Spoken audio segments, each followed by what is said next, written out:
I want to talk about zero marginal cost society and the lot of impacts that it will have on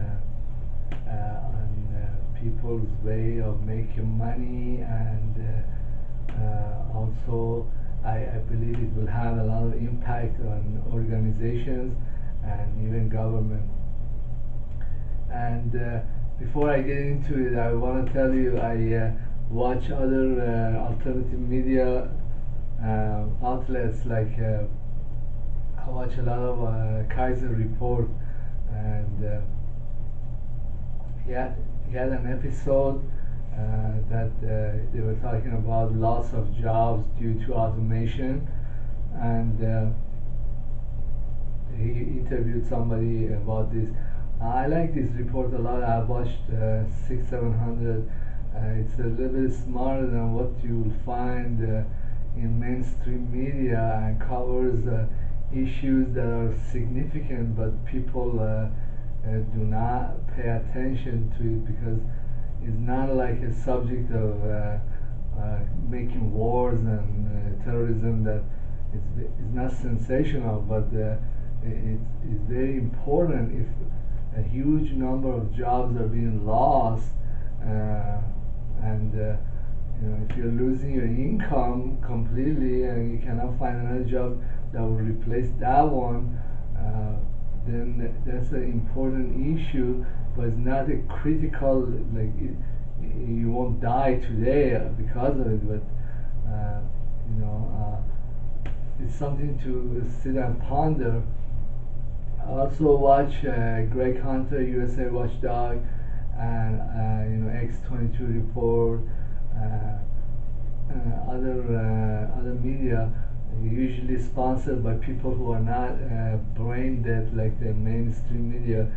But I think the MSM is going to catch up.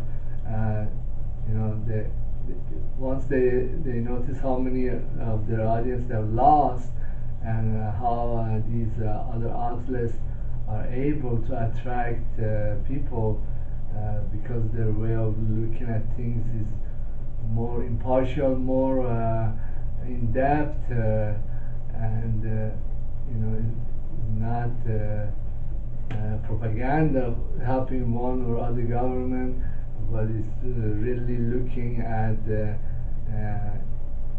issues or events in an impartial way, and that's what people want from journalism or from philosophers. I'm very surprised even though I don't get a lot of audience, I do get audience, and that's very refreshing because say I'm an unemployed philosopher for many years. The only outlet I could have is to send papers to journals, or go work for a university, and then become an unemployed philosopher. Anyhow, there is a final audience. There is a group of people who are interested in exotic topics or ideas.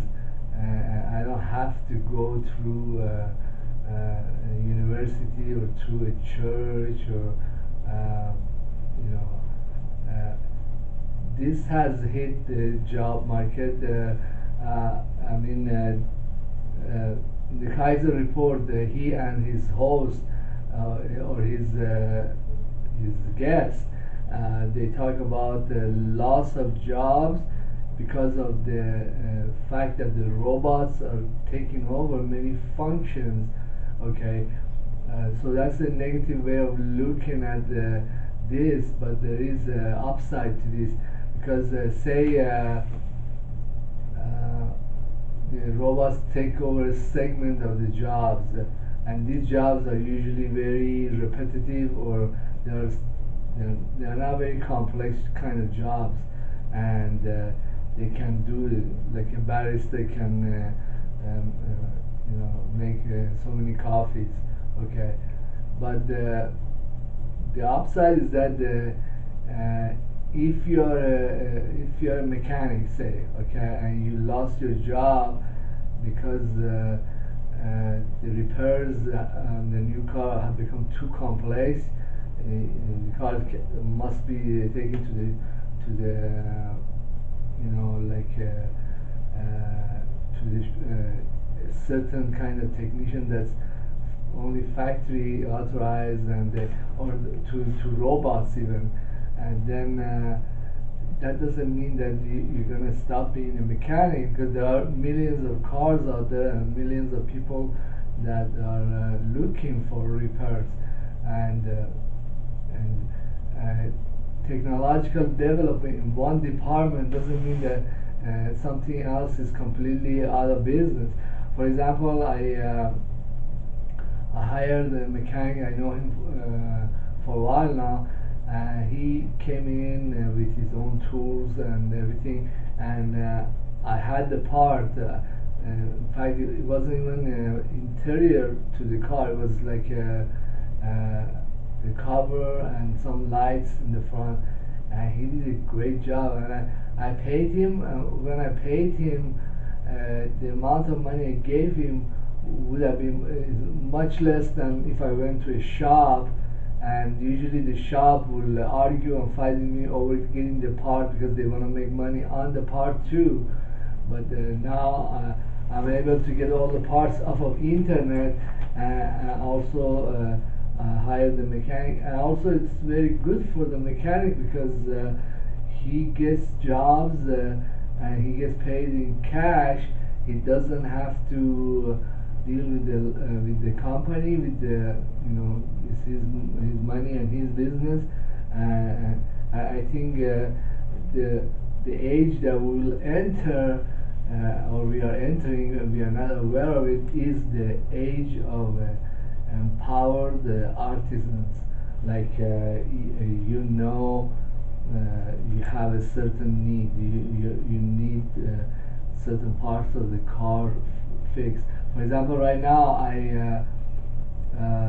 I need a catalytic converter for the old car because I had a lot of trouble getting it past the smog.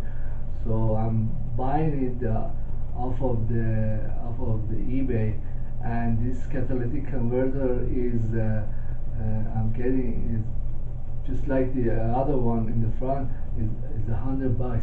If I went out to a shop to have the catalytic converter replaced, I'll probably have to pay the shop something like 300 or 400 for the one that's certified by them, and then I probably have to pay at least 100 or 200 to have it installed. So there is a huge price reduction.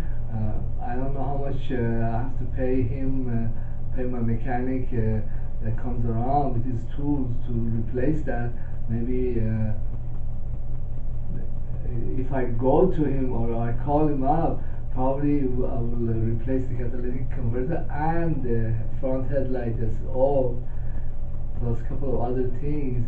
I'll probably pay him like 30-40 bucks for 1 hour of work, and that's comparable to what he would make in a shop or in an organization. Is way over what he would make working hourly anywhere.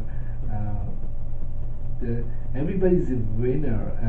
When I notice when the big companies they lose, or big government they lose, or big banks they lose, all the little guys they're complete winners. I understand that some people lose their jobs in a big company, but they are not looking in a broader picture. I was listening to Greg Hunter in the USA Watchdog, and in one of his episodes he said that the hits on his site, which is like his one reporter with a couple of guys helping him out. Most of the work he does it himself, and he has a very simple set. He's getting as many hits as CNN. CNN is a major U.S. Network. Okay, so imagine an artisan is is very effectively competing with the networks. And so there is also other outlets that have sprung up that they're just as good. For example, I watch X22. He's one or two guys that work there. He interviews the very best commentators or people who have had experience in government, or they're intellectuals, and they, I would never get such an interview being shown on CNN. Or for example, if I go to X22, I could watch real good scientist, real good philosopher, and the interview would be at least half hour long. I get the full picture. So what I'm saying is that even though automation is destroying a lot of jobs, but then the reason we are not exploiting the technological advancement is because it's a certain way of being addicted to big companies. For example, the people who work for Wendy's, the Wendy's is going to become completely automated. Okay, they are used to working in a shop like that, and the jobs are pretty simple and straightforward, and it's simply just work. It's blue collar work, and so the robot is able to do this work.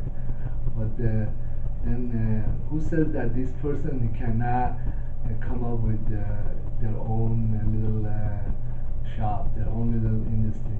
I mean, I have offices. I got actually a couple of offices, and this the whole building was kind of empty, and it was excess office space. And I see many places, many towns, there is tons of empty office spaces. Many big companies, they have downsized. They were stupid. They outsourced all their work to foreign countries, and they have left huge tracts of office space empty. And the other reason office spaces are becoming extremely available is because the computers, they miniaturize all the administrative needs. Only one person and with some good software can do accounting. Often somebody who has a company can do the accounting because he can just go buy a software package and do all the functions that an accountant would do, or you would have to hire the accountant to do it in the past. You don't need it. So the software automation, which can go more in the future, it will be even more automated if we have artificial intelligence, plus the desire of the companies to cut back on needed workforce have resulted in the size of the companies. Even big companies are shrinking, and only like a few people can do a lot of work. I was talking to someone, and I used to work in a machine shop, and I used to do quality assurance, and I couldn't get another job as a quality assurance inspector because they have come up with systems, automated systems. Say for example, somebody makes a little machine part piece, and I used to do dimensional analysis, check so many pieces, and using statistical methods figure out, hey, if this machine spitting out stuff that's not the right dimension. Well, they have entire automated system. When the machine spits out a piece of car part, say, these systems, they move the part. Every piece is either with the laser or with the actual mechanical piece, the piece falls into this groove and knows exactly what's the size. Okay, so if every single piece can be measured and compared, if there is software that can figure out, hey, we need to change things around, that replaces the job of inspector. But so what? If they are empowered, I am empowered too, and I in this office building, I see that I came in like a year ago or 6 months ago, and the place was kind of empty and stuff. But then after a little while, all these different people are moving in. I see a hairdresser guy moved in, and he did a lot of upgrades to his little room, and now he cuts hair there. Then there is another lady coming in, and she does permanent makeup. Then there is yet another lady. She's Chinese. She does all kinds of stuff with women. I haven't figured out what she does, but it's some kind of makeup or hair, and the place is filling up. But it is not the big companies or just like the mechanic I hired. More of these guys are springing up, and they're snatching away the income. That's the income that used to belong to a well-established auto body shop or a well-established, say for example, barrister or a well-established makeup artist, in a chain stores. Well, they are dying out, but these guys are springing up because there is demand in society. Like just like there's demand for me, I want to fix my car. I want to do it cheaply. I want to buy the parts myself, have the mechanic cater to my personal needs on the car. The same goes with makeup or say spiritual or investment advice. I could look at the business that Mr. Kaiser and Stacy Herbert have. I have learned so much from them about investing, about the banks, about the stock market, about cryptocurrencies. How much money would I have had to spend to go get an education on these things? And probably I would have gotten swindled or spent 10 years in a dead-end job. But it's a business to them too. I'm sure they get the benefits. First benefit that I can think of is publicity, and they also introduce other artisans and other businesses that investment community can look at. Well, I learned from Kaiser report about cryptocurrencies, Ethereum. Probably gonna buy, maybe not right now, but about like 6 months or so down the road, I'm gonna buy some Ethereum coins, buy some of the cryptocurrencies. I might even do a little mining. I did some cryptocurrency minings for Bitcoin. The electricity requirements and the machines I had, they were not very good. I was breaking even, but doesn't mean that in the future, if I find better machines and also be able to create my own electricity from solar or wind, I wouldn't go into it again. So the technological innovations and automation, even though it's destroying some segments of society's income, but the decentralization and the fact that these technologies are finding their way in the hands of people you would never imagine, it it just means that other artisans or other little companies are going to spring up. In fact, this is the future, and it's just like a whale that washed into the shore.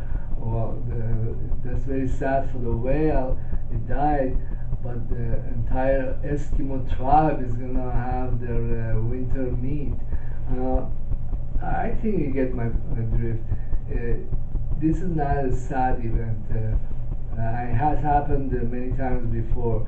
I mean, there is estimates of how many people they were working in the agriculture sector and how many they're working now, and only 1 or 2% of the population of the United States can feed the rest of the population. And even though this is a very old argument, many people are now very happy with this argument. Hey, but it still holds true. And if this argument is being carried out into jobs that are old-fashioned and or larger corporations that they're downsizing, and resources or jobs or income are falling to the hands of the artisans or little guys. I think this argument holds true to some extent even now.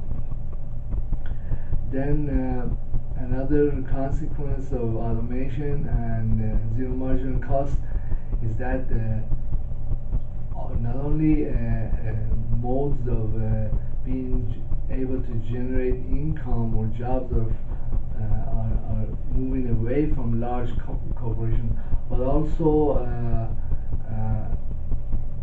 individuals are empowered in ways that are not that you would never think. Well, one example would be terrorism. That everybody has access to weapons now. We are living in a world that everybody's got a nuclear bomb, but then you could think, so what was so great about the world that we were in, or we are about to get out, but only like certain countries had nuclear bombs, and they would go around and clobber other countries. I mean, what's so great about what the United States has been doing the last 20 years? They have been attacking many little countries, and they don't have the ability to defend themselves. So the United States can get away with it. So what's so wonderful about such a world order? And so what's so wrong about the world that we are entering in now, where a little country like Korea can defend itself and can clobber down on the United States? So it's a more even field. While the mutually assured destruction that used to exist only between the United States and Soviet Union, well, now it exists between United States and North Korea. So is that so bad? I mean, so what? Many countries are able to correct historical injustices that was done to them. I don't know. We could do a qualitative analysis of which one is better. I think every time, even though it's very painful, decentralization is so much better, because the functions that only a big country could do, like issue money, have been decentralized now, and many forms of money like cryptocurrency are springing up, and even I like to buy them because they're safer, they're decentralized, they're not subject to the whims and desires of certain banks or certain political order. It's a greater investment, better investment than buying US dollar. I don't know. I think this is a good trend. Well, they were mentioning that, for example, the CIA had used the cars that can be hacked in, and the cars are so sophisticated now, and they they managed to kill um, Putin's favorite chauffeur. I mean, the people who want to do criminal acts, like the U.S. government and CIA, well, they can always do criminal acts.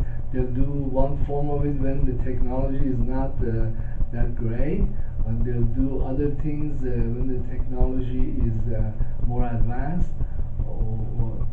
Why should technology stop its progress, or why should the little guys not have access to technology? Is because somebody else is committing massive fraud or committing genocide. Like, why the population should not have access to it?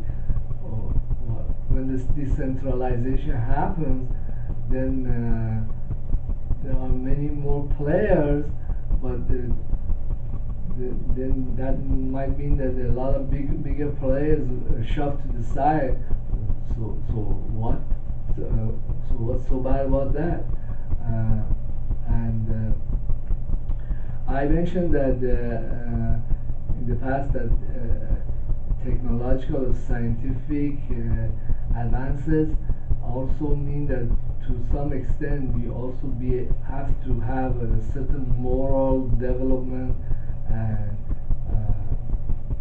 I see that usually millionaires are a little bit more conscientious about their social responsibility, and than like the guy who's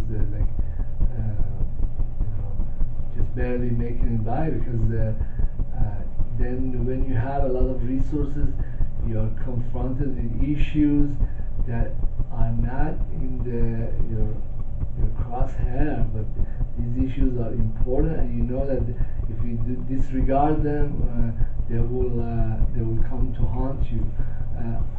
This is something to think about.